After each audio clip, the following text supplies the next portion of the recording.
അപ്പം എല്ലാവരും ഈ മീൻ കറി ഒന്ന് ട്രൈ ചെയ്ത് നോക്കിയേ. അടിപൊളി അടാറായിട്ടാണ് ഇത്. ഉണ്ടാക്കി കഴിയുമ്പോൾ മീട് മൊത്തം ഇതിൻ്റെ സ്മെല്ല് മാത്രമായിരിക്കും. ഈ വറുത്തരക്കണ പരിപാടി വലിയ മീനുള്ളപ്പോൾ മാത്രം ചെയ്താൽ മതി കേട്ടോ. അപ്പോൾ ഇന്നത്തെ സ്പെഷ്യൽ നമ്മുടെ ഉമ്മാടെ മീൻകറി തന്നെയാവാം. അതിനായിട്ട് കുറച്ച് അധികം തേങ്ങ എടുക്കുക. അതിലേക്ക് കുറച്ച് കറിവേപ്പില, ഉള്ളി, വെളുത്തുള്ളി, ഇഞ്ചി എല്ലാം കൂടി ഇട്ട് നല്ല രീതിയിൽ വറുത്തെടുക്കാം. എന്നിട്ട് കുറച്ച് സ്പൈസസും കൂടി ഇട്ടിട്ട് അതൊന്ന് മാറ്റി വെക്കാം. ഇനി വേറൊരു ചട്ടിയിൽ കുറച്ച് വെളിച്ചെണ്ണ, ഉള്ളി, ഉലുവ, കറിവേപ്പില, ചില്ലി പൗഡർ എല്ലാം ഇട്ട് മൂപ്പിച്ചെടുക്കണം. നമ്മൾ നേരത്തെ വറുത്ത് വെച്ച തേങ്ങാ മിക്സ് ഇല്ലേ, അതൊന്ന് അടിച്ചെടുത്ത് പാലാക്കി അതും അരിച്ചൊഴിക്കുക.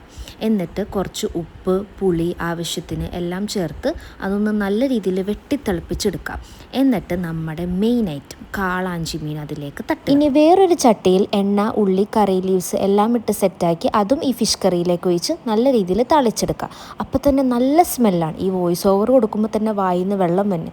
അങ്ങനെ നമ്മുടെ സ്പെഷ്യൽ കാളാഞ്ചിക്കറി ഇവിടെ റെഡി. അപ്പോൾ എല്ലാവരും ട്രൈ ചെയ്ത് നോക്കണേ. ട്രസ്റ്റ് മീ ഗൈസ്, ഇത് എല്ലാവർക്കും ഇഷ്ടമാവും. ഇൻഗ്രീഡിയൻസ് ഡിസ്ക്രിപ്ഷൻ ബോക്സിൽ ഞാൻ ഇട്ടേക്കാം. അപ്പോൾ ഓക്കെ, ടാറ്റ, ബൈ ബൈ.